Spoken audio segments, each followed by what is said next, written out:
पत्नी ने प्रेमी से मिलकर अपने ही पति को उतारा मौत के घाट। 3 बच्चों के सर से उठ गया पिता का साया।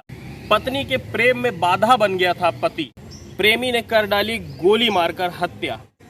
आज से 5 दिन पहले संभल में एक घटना घटित होती है। उस घटना में एक महिला होती है, उसका अपने प्रेमी के साथ अवैध संबंध होता है और जब वो एक दिन अपने प्रेमी के साथ शारीरिक संबंध बना रही होती है, उसी समय उसका एक 12 साल का बेटा अंकित उसको देख लेता है और वो ये जिद करता है कि मैं इसे अपने पिताजी से कह दूंगा। इतनी सी बात सुनकर उसकी माँ जो होती है आग बबूला हो जाती है और वो बच्चे को मारने की प्लानिंग बना लेती है और उस धांसू प्लानिंग के तहत वो अपने ही प्रेमी से अपने बच्चे की हत्या करवा देती है। नमस्कार, मेरा नाम है तेजपाल वर्मा। जनता का दम न्यूज़ देख रहे हैं आप और ऐसी ही एक सच्ची कहानी आज मैं आपके बीच में लेकर प्रस्तुत हूँ। दोस्तों, खबर उत्तर प्रदेश के जिला मिर्ज़ापुर से है। मिर्ज़ापुर में एक थाना पड़ता है अधेल घाट और उस थाने के अंदर एक गांव पड़ता है डेहरी। डेहरी में एक परिवार होता है जिस परिवार में 5 सदस्य होते हैं। पिता का नाम हरीश चंद्र विश्वकर्मा होता है, माता का नाम रीता होता है और इनके 3 बच्चे होते हैं जिनका नाम अनु, देव और तनु होता है। ये बच्चे लगभग 8, 10 और 12 साल के होते हैं। परिवार हंसी खुशी से रह रहा होता है और जो इनके पिता होते हैं हरीश चंद्र विश्वकर्मा, वो वेल्डिंग करने का काम करते हैं और उनका काम अच्छा खासा चल रहा होता है जिससे इनकी रोजी रोटी चलती है। पिता अक्सर जब सुबह घर से निकल जाते हैं तो शाम को ही वापस आते हैं। ये आप भी बहुत अच्छी तरह से जानते हैं, जब कोई व्यक्ति किसी दूसरे के अंडर में काम करता है तो अक्सर वह सुबह निकल जाता है और शाम को ही वापस आता है। चूँकि इनका काम वेल्डिंग करने का था तो ये भी अक्सर ऐसा ही करते हैं, घर से सुबह निकल जाते हैं और शाम को ही वापस आते हैं। इस बीच में क्या होता है, अक्सर जो इनकी पत्नी होती है हरीश चंद्र की, जिनका नाम रीता होता है, वो घर का काम काज का जो सामान होता है, गृहस्थी का जो सामान होता है, वो खरीदने मार्केट से अकेली ही जाती हैं। 4 महीने पहले की बात है, जब रीता अकेले घर से सामान खरीदने के लिए निकली होती हैं तो उनको एक ऑटो में जब बैठती हैं, उस ऑटो में एक व्यक्ति बैठा होता है जो चुनार का रहने वाला होता है, जिसका नाम होता है सतीश सिंह। सतीश सिंह से इसकी बातचीत होने लगती है और बातचीत जो होती है वो आकर्षक होती है और दोनों की आकर्षक बातचीत के चलते वो एक दूसरे को नंबर दे देते हैं और नंबर देने के बाद में जो सतीश ऑटो ड्राइवर होता, लेकिन इन दोनों के बीच में जो आपसी बात होती है ऑटो में बैठ के, उस बात को ये दोनों जो हैं भुला नहीं पाते हैं और एक दूसरे से फ़ोन पर संपर्क करने लगते हैं, क्योंकि ये दोनों एक दूसरे का नंबर ले चुके होते हैं। ये बात जो है लगातार बढ़ती जाती है और धीरे धीरे जो है बात मुलाकात तक पहुंच जाती है। इनमें कई बार मिलना जुलना होने लगता है। जब सतीश रीता के साथ मिलता है तो आपस में ये दोनों एक दूसरे के प्यार में इतने वशीभूत हो चुके होते हैं कि कई बार इन दोनों के बीच में शारीरिक संबंध भी बन चुके होते हैं। इस तरह इन दोनों का बात करना, लगातार मिलना, इस घटना को घटित होते होते लगभग इन दोनों को मिलते मिलते 4 महीने का समय गुजर जाता है।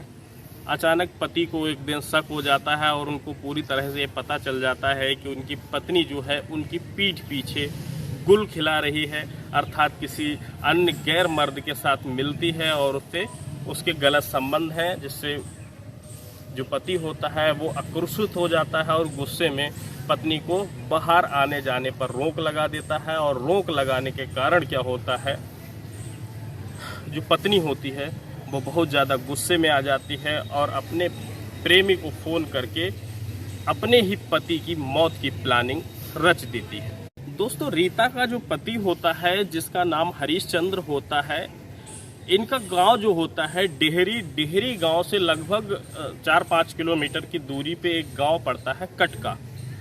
वो कटका गांव में ही एक व्यक्ति के घर पे वेल्डिंग का काम करते हैं और अक्सर वो वहाँ से जब कटका से वापस आते हैं तो लेट हो जाते हैं।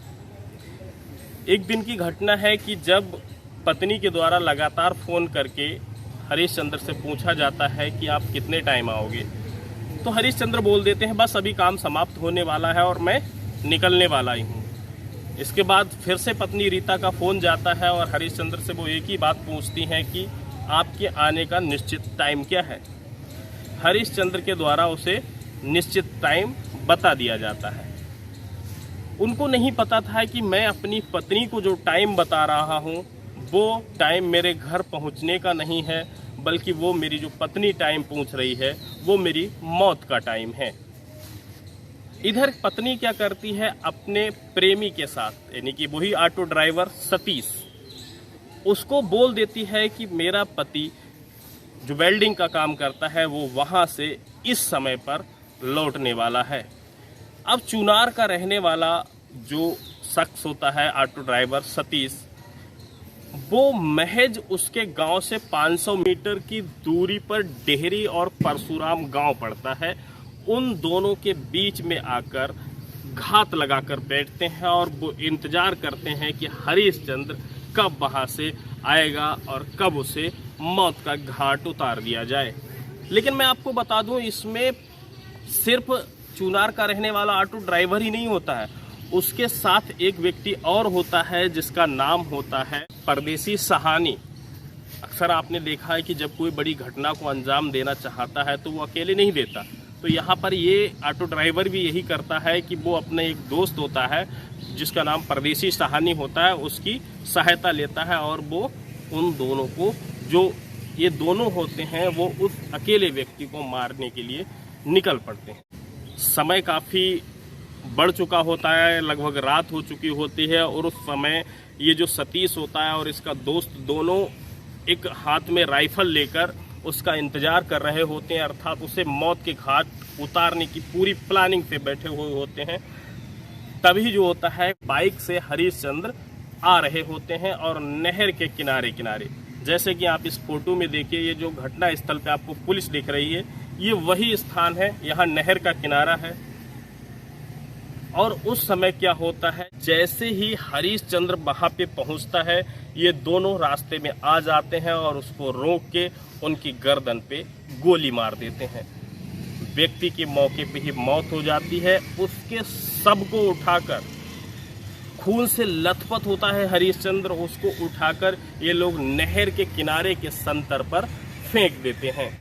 लाश वहीं फेंक देते हैं उसको मार के, और ये दोनों वहाँ से फरार हो जाते हैं। धीरे धीरे अगला दिन होता है, सुबह होती है और सुबह जब वहाँ ग्रामीण लोग पहुँचते हैं तो जब खून से लथपथ उस व्यक्ति की लाश को देखते हैं तो वो तुरंत ही पुलिस को फ़ोन करते हैं और पुलिस जो होती है मौके पर पहुँच जाती है। लगभग 8 घंटे तक की गहन जांच करती है, जैसा कि आप फोटो में देख सकते हैं। घर जाती है, वहाँ मौके वारदात पे जांच करती है, लेकिन कोई सुराग नहीं मिलता। इसके बाद एसपी साहब थोड़ी इस पे सख्ती दिखाते हैं और सख्ती दिखाते हुए सबसे पहले शक के दौर पर उसकी पत्नी को देखा जाता है। और जब उसकी पत्नी के साथ कड़ाई से पेश आती है पुलिस, तो जो पत्नी होती है वो ये सारा राज खोलकर रख देती है कि कैसे उसकी 4 महीने पहले एक ऑटो ड्राइवर से मुलाकात हुई, कैसे उसका पति उसकी प्यार में बाधा बना और फिर कैसे उसने उसको मौत के घाट उतारने की साजिश रच डाली। इसके बाद क्या होता है, इन तीनों को गिरफ्तार कर लिया जाता है, अर्थात जो पत्नी रीता होती है, संतोष जो ऑटो ड्राइवर होता है और उसका दोस्त जो होता है सहानी, इन तीनों को पुलिस के द्वारा गिरफ्तार करके कस्टडी में लेकर जेल भेज दिया जाता है। गुनहगारों को उनकी सज़ा तो मिल गई, लेकिन सवाल छूट गया तो बस एक कि अब उन 3 बच्चों का क्या होगा, जिन तीनों बच्चों के सर से पिता का साया उठ चुका है, जिनकी शिक्षा दीक्षा बंद हो जाएगी और जो माँ उनके ही पति के कातिल बन बैठी वो जेल में है। लेकिन अब इन 3 बच्चों की देखभाल कौन करेगा? इस तरह की घटनाएं सुना के हमारा उद्देश्य आपकी भावनाओं को ठेस पहुंचाना नहीं है, बल्कि जागरूक करना है। समाज में हो रहे इस तरह के क्राइम लगातार बढ़ते जा रहे हैं। यदि इस तरह की घटनाएं आपके आसपास या पड़ोस या आपके परिवार में हो रही हैं तो आप उनसे सचेत रहें। फिलहाल आपने हमारी कहानी को देखा, सुना उसके लिए आपका दिल से धन्यवाद। और आशा करता हूँ आपका सब्सक्राइबर के रूप में हमें सहयोग मिलेगा, सब्सक्राइबर के रूप में हमारा परिवार बढ़ेगा।